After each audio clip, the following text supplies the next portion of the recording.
Hello good morning everyone, कैसे हैं आप सभी। वेलकम है आप सबका सौरभ सर क्लासेस में। आज की इस क्लास में हम गेट एग्जामिनेशंस के बारे में डिटेल में बात करने वाले हैं। आखिर ये एग्जामिनेशंस क्या है, इसका क्वेश्चंस कैसे पैटर्न में आते हैं, इसको हम कैसे क्रैक कर सकते हैं, इससे रिलेटेड हर एक कंफ्यूजन जो आपके माइंड में है। और बहुत सारे ऐसे स्टूडेंट जिनको इस एग्जामिनेशन के बारे में पता ही नहीं होता। तो यदि आप इंजीनियरिंग में अपना करियर बनाना चाहते हैं और ग्रेजुएशन अगर आप करना चाहते हैं इंजीनियरिंग के किसी फील्ड में, इवन की अब ह्यूमैनिटीज में भी, तो गेट एग्जामिनेशन आपके लिए है। तो चलिए फटाफट से स्टार्ट करते हैं आज का वीडियो। मैं हूं चीनू ठाकुर और आज मैं आपको बताने वाली हूं गेट एग्जामिनेशंस के बारे में डिटेल में। गेट 2025 कैसे क्रैक करेंगे, कितना इसका वेटेज है आपके लिए और सब कुछ। सो की हाइलाइट्स में सबसे पहले बात ये करते हैं कि इस एग्जामिनेशन को कंडक्ट कौन करवाता है। तो आईआईसी बेंगलोर जो है गेट 2025 एग्जामिनेशन कंडक्ट करवा रहा है। हर साल यही कंडक्ट करवाता है, बट हम 2025 की बात कर रहे हैं तो अपडेट रहना है ना। एग्जाम मोड कैसा होता है? एग्जाम मोड सीबीटी रहता है, यानी कंप्यूटर बेस्ड रहेगा। आपको बिल्कुल किसी भी तरह से कोई बड़े बड़े क्वेश्चन आंसर नहीं करने हैं। This is only CBT based, ठीक है। ड्यूरेशन और मार्क्स की बात करें तो 3 आवर्स का आपका टोटल 100 मार्क्स का एग्जाम रहता है, जिसमें क्वेश्चन काउंट रहते हैं 65, ठीक है। बट इन सब की तैयारी भी तो बहुत इंपॉर्टेंट है। अब डिकोड करते हैं इस एग्जाम का पैटर्न। क्या क्या टाइप का इसमें क्वेश्चंस रहते हैं, क्या क्या सेक्शंस होते हैं। सबसे पहले जर्नल एप्टीट्यूड। जीए एग्जामिनेशन जो है वो 15 मार्क्स का सेक्शन रहता है, यानी जनरल एप्टीट्यूड के जो क्वेश्चंस हैं वो आपके 15 मार्क्स के वेटेज रखते हैं। अगर कोर सब्जेक्ट की बात की जाए तो जो भी आपने सब्जेक्ट चूज किया है उसके 85 मार्क्स हैं। तो आपका ज्यादा जो ध्यान है वो तो आपके जो कोर सब्जेक्ट है उसी में होना चाहिए।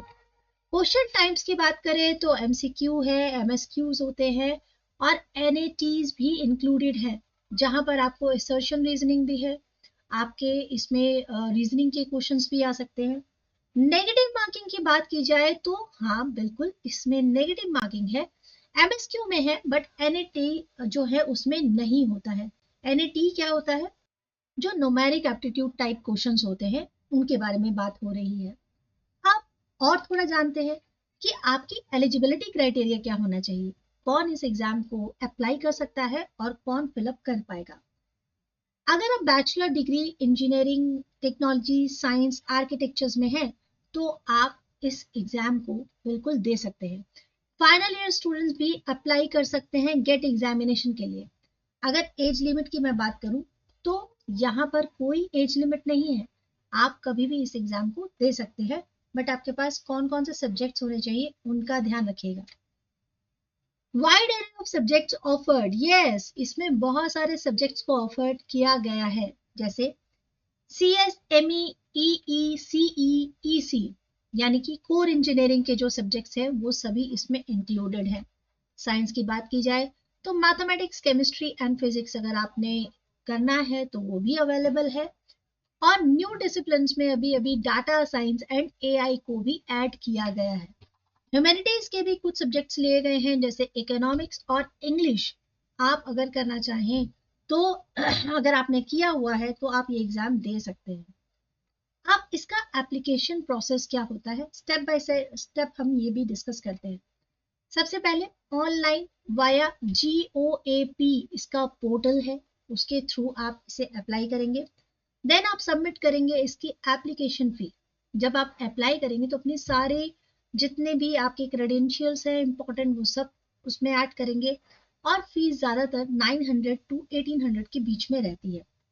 एग्जाम सेंटर इसके अक्रॉस इंडिया होंगे, तो ऐसा कोई बॉदरेशन नहीं है कि किसी पर्टिकुलर प्लेस पे ही आपको जाना है या सिर्फ बैंगलोर में ही जाके देना होगा।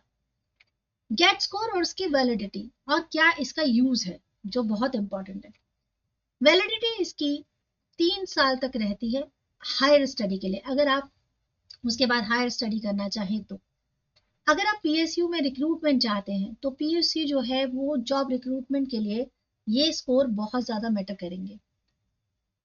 कैरियर अपॉर्चुनिटी देखते हैं कि यदि आप गेट एग्जामिनेशन क्लियर कर देते हैं तो उसके बाद आप क्या क्या कर सकते हैं। क्योंकि ग्रेजुएशन के बाद सिंपल अगर आप कोई भी डिग्री करना चाहें तो आपको एक एंट्रेंस एग्जाम हर यूनिवर्सिटी में देना पड़ता ही है। बट अगर आप गेट क्रैक कर लेते हैं तो आप किसी भी IITs, NITs, IISc जैसे रेप्यूटेड इंस्टीट्यूट में एमटेक, ME, MS कर सकते हैं। इसके अलावा आपको जो मल्टीपल PSU है जैसे NTPC, ONGC, BHEL, IOCL, ऐसे और भी अराउंड 44 PSU हैं जहां आप जॉब कर सकते हैं। फेलोशिप की बात की जाए तो स्कॉलरशिप ले सकते हैं आप अपने रिसर्च प्रोग्राम्स के लिए, वो भी अवेलेबल है, क्योंकि आप जानते हैं आजकल रिसर्च को बहुत ज़्यादा इम्पोर्टेंस दिया जा रहा है। स्टडी अब्रॉड एक और ओपन चांस है सभी के लिए, क्योंकि कई यूनिवर्सिटीज स्पेसिफिकली जर्मनी और सिंगापुर में गेट एग्जामिनेशन को एक्सेप्ट करती हैं। अब बेनिफिट देख लेते हैं। जब हमने इतना सब चीजें डिस्कस कर लिया है तो गेट एग्जामिनेशन का बेनिफिट क्या होगा।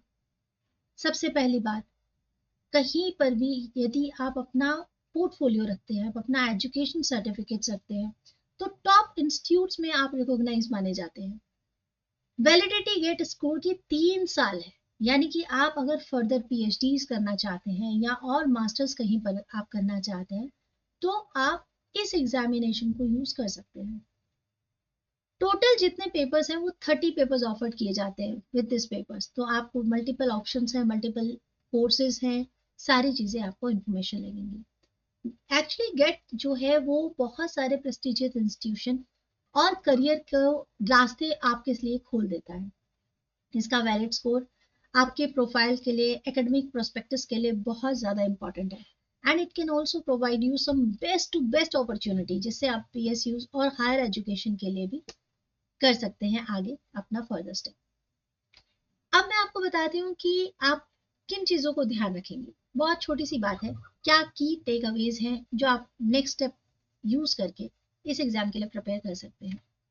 गेट जो है प्रीमियर इंस्टीट्यूट और PSU के लिए रास्ता खोलता है आपके लिए, और आपको इस एग्जाम को अच्छे से समझना है, इसकी एलिजिबिलिटी क्राइटेरिया को समझना है और फिर रजिस्टर करना है। अच्छे से प्रिपेयर करेंगे और अच्छा स्कोर करेंगे, तभी आप इसको और ज़्यादा बेटर तरीके से अपने लिए यूज़ कर सकते हैं। सो आई थिंक मैंने आपके सभी इंपॉर्टेंट क्वेश्चंस का रिप्लाई किया होगा। तो यदि आपको वीडियो अच्छी लगे तो प्लीज़ लाइक, शेयर, सब्सक्राइब ज़रूर कीजिएगा, और ऐसे ही सारे इंपॉर्टेंट एग्जामिनेशंस के लिए मैं आपके साथ जल्दी ही डिस्कस करूंगी।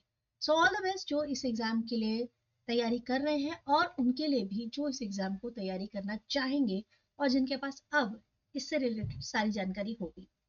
सो बाय बाय, टेक केयर।